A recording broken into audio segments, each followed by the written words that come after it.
ಹರಕೆಯ ಬೆಳ್ಳಿ ಈಗ ಕಳ್ಳರ ಪಾಲು. ಕಾಪುರಾದಿನಾಥ ಕಾಲ ಭೈರವಂಬಜೆ. ಮುದ್ದೇಬಿಹಾಳದಲ್ಲಿ ಬಸವಣ್ಣನೇ ಮಾಯವಾದ. ಖದೀಮರ ಕೈ ಸೇರಿತು 32 ಕೆಜಿ ತೂಕದ ಬೆಳ್ಳಿ ವಿಗ್ರಹ.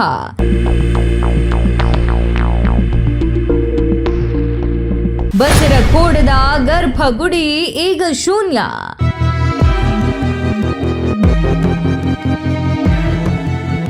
ಕಾರ್ಯಾಚರಣೆ ಶುರು ಮಾಡಿದ ಡಿವೈಎಸ್ಪಿ ನಂದರೆಡ್ಡಿ. ಅದು ಭಾನುವಾರ ಕಳೆದು ಸೋಮವಾರ ಹುಟ್ಟುತ್ತಿದ್ದ ಕಡುಗತ್ತಲ ರಾತ್ರಿ. ವಿಜಯಪುರ ಜಿಲ್ಲೆ ಮುದ್ದೇಬಿಹಾಳ ತಾಲೂಕಿನ ಇಡೀ ಬಸರಕೋಡ ಗ್ರಾಮ ಸದ್ದಿಲ್ಲದೆ ನಿದ್ದೆಗೆ ಜಾರಿತ್ತು. ಆದ್ರೆ ಆ ನಿದ್ದೆಯ ಮರೆಯಲ್ಲಿ ಕೆಲವರ ಕಣ್ಣುಗಳು ಮಾತ್ರ ಕೆಂಡದಂತೆ ಉರಿಯುತ್ತಿದ್ವು. ಅವರ ನಡಿಗೆಯಲ್ಲಿ ಪವಿತ್ರತೆ ಇರಲಿಲ್ಲ, ಮನಸ್ಸಿನಲ್ಲಿ ದಯೆ ಇರಲಿಲ್ಲ. ಕೈಯಲ್ಲೊಂದು ಭೀಕರ ಆಯುಧ ಇತ್ತು. ಗುರಿಯಾಗಿದ್ದು ಮುದ್ದೇಬಿಹಾಳ ತಾಲೂಕಿನ ಕೋಟ್ಯಾಂತರ ಭಕ್ತರ ಆರಾಧ್ಯ ದೈವ ಪವಾಡ ಬಸವೇಶ್ವರ ದೇವಸ್ಥಾನ. ಯಾವ ಸಿಸಿಟಿವಿ ಕ್ಯಾಮೆರಾಗಳು ಕಣ್ಣಿಟ್ಟು ಕಾಯಬೇಕಿತ್ತೋ ಅವು ದಿನಗಳ ಹಿಂದೆಯೇ ಸತ್ತು ಮಲಗಿದ್ವು. ಆಡಳಿತ ಮಂಡಳಿಯ ಬೇಜವಾಬ್ದಾರಿತನವೋ ಅಥವಾ ವಿಧಿಯ ಆಟವೋ ಗೊತ್ತಿಲ್ಲ. ಕಳ್ಳರಿಗೆ ದಾರಿ ತೀರಾ ಸುಲಭ ಆಗಿತ್ತು. ಪವಾಡ ಬಸವೇಶ್ವರ ಸಂಕಲ್ಪದಿಂದ ಆ ಮೂರ್ತಿಯನ್ನು ಜುಲೈ 21ರಂದು ಪ್ರತಿಷ್ಠಾಪಿಸಿದೆವು.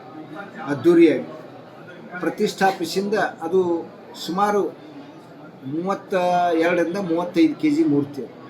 ಅದು ನಿರಂತರವಾಗಿ 2016ರಿಂದ ಇವತ್ತಿನವರೆಗೂ ಅದು ಸದಾಕಾಲ 3 ಹೊತ್ತು ಪೂಜೆಗೊಳ್ಳುತ್ತಾ ದಿನನಿತ್ಯ ಪವಾಡ ಬಸವೇಶ್ವರ ಭಕ್ತಾದಿಗಳಿಗೆ ದರ್ಶನ ಭಾಗ್ಯವನ್ನು ಕಲ್ಪಿಸಿದರು. ಆದರೆ ಇವತ್ತು ಏಕೋ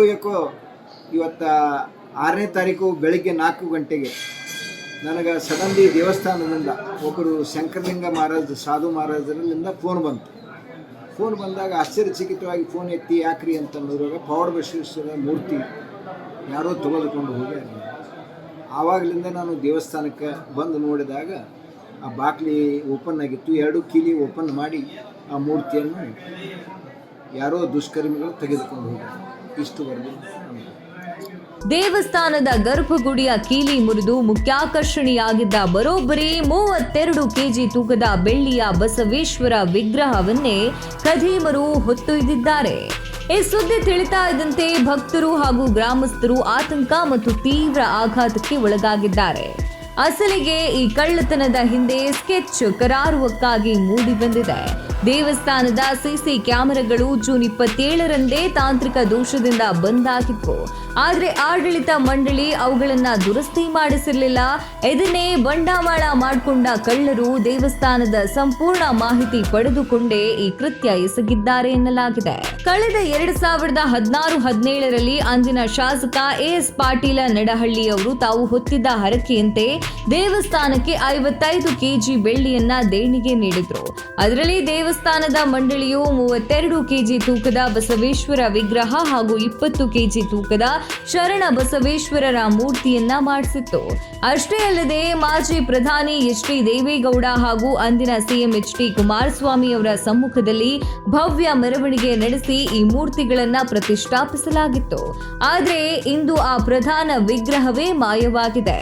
ಘಟನೆಯ ತೀವ್ರತೆ ಅರಿತು ಪೊಲೀಸ್ ಇಲಾಖೆ ಅಲರ್ಟ್ ಆಗಿದೆ. ವಿಷಯ ತಿಳಿತಾ ಇದ್ದಂತೆ ಡಿವೈಎಸ್ಪಿ ಚಂದ್ರಕಾಂತ್ ನಂದರೆಡ್ಡಿ ನೇತೃತ್ವದ ಪೊಲೀಸ್ ಅಧಿಕಾರಿಗಳ ದಂಡೆ ಸ್ಥಳಕ್ಕೆ ಭೇಟಿ ನೀಡಿ ಪರಿಶೀಲಿಸಿದೆ. ವಿಜಯಪುರದಿಂದ ಶ್ವಾನದಳ ಮತ್ತು ಬೆರಳಚ್ಚು ತಜ್ಞರ ತಂಡ ಮಹತ್ವದ ಸುಳಿವುಗಳನ್ನ ಕಲೆ ಹಾಕಿದೆ. ಮುದ್ದೇಬಿಹಾಳ ಪೊಲೀಸ್ ಠಾಣೆಯಲ್ಲಿ ಪ್ರಕರಣ ದಾಖಲಾಗಿದ್ದು ಕಳ್ಳರ ಪತ್ತೆಗೆ ಜಾಲ ಬೀಸಲಾಗಿದೆ. ವಿಷಯ ತಿಳಿತಾ ಇದ್ದಂತೆ ಹಾಲಿ ಶಾಸಕ ಸಿಎಸ್ ನಾಡಗೌಡ ಅಪ್ಪಾಜಿ ದೇವಸ್ಥಾನಕ್ಕೆ ಭೇಟಿ ನೀಡಿ ಮಾಹಿತಿ ಪಡೆದಿದ್ದಾರೆ. ಅಲ್ಲದೆ ಆದಷ್ಟು ಬೇಗ ಆರೋಪಿಗಳನ್ನ ಬಂಧಿಸುವಂತೆ ಡಿವೈಎಸ್ಪಿ ಅವರಿಗೆ ಖಡಕ್ ಸೂಚನೆ ನೀಡಿದ್ದಾರೆ. ಇತ್ತ ಮಾಜಿ ಶಾಸಕ ಎಸ್ ಪಾಟೀಲ ನಡಹಳ್ಳಿ ಕೂಡ ಘಟನೆಗೆ ದಿಗ್ಭ್ರಮೆ ವ್ಯಕ್ತಪಡಿಸಿದ್ದು ಜಿಲ್ಲಾ ಪೊಲೀಸ್ ವರಿಷ್ಠಾಧಿಕಾರಿ ಲಕ್ಷ್ಮಣ ಬಿ ನಿಂಬರ್ಗಿ ಜೊತೆ ಮಾತನಾಡಿ ತ್ವರಿತ ತನಿಖೆಗೆ ಆಗ್ರಹಿಸಿದ್ದಾರೆ. ಸದ್ಯ ಗರ್ಭಗುಡಿಯಲ್ಲಿ ದೇವರ ಮೂರ್ತಿ ಇಲ್ಲದ ಕಾರಣ ಭಕ್ತರು ಬರೀ ಪಾದಗಟ್ಟಿಗೆ ನಮಸ್ಕರಿಸಿ ಭಾರವಾದ ಹೃದಯದಿಂದ ಮರಳುತ್ತಿದ್ದಾರೆ.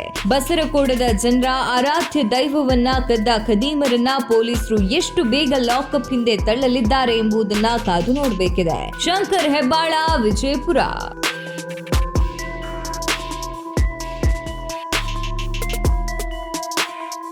ಅಪರಾಧಕ್ಕೆ ಸವಾಲು ದಿನಪತ್ರಿಕೆ ಜೊತೆಗೆ ಡಿಜಿಟಲ್ ನಲ್ಲಿ ಹೊಸ ರೂಪ